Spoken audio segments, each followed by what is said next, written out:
Hola, en este vídeo vamos a explicar cómo hemos diseñado un convertidor trifásico que en este caso alimentará un motor de inducción de una moto eléctrica. En esta imagen vemos el esquema simplificado de nuestro proyecto. Aparecen las ondas que provienen del control y que nuestro driver se encargará de condicionar para que sean recibidas por los MOSFET. Como driver hemos seleccionado el HIP4086. Se trata de un circuito integrado de 24 pines.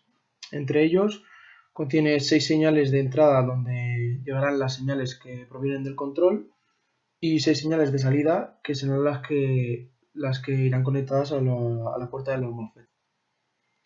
Estas señales de salidas generan un gran número de pulsos formando una onda sinusoidal como vemos en la siguiente imagen. Los pines VDD y VSS corresponden a la alimentación y a la tierra del integrado. El pin que se llama DIS corresponde a la habilitación del funcionamiento del driver, que para que funcione correctamente debe ir conectado a tierra. Existe un pin llamado RDL y mediante este pin se configura el tiempo muerto de los MOSFETs, variando el valor de la resistencia que se conecta a esta entrada. Como vemos en la imagen, va variando el tiempo muerto. Vemos que nosotros hemos utilizado una resistencia de 54 kiloohmios y obtenemos un tiempo muerto que aproximadamente no supera los 250 nanosegundos. Y en esta imagen pues vemos la onda sinusoidal que llega al motor.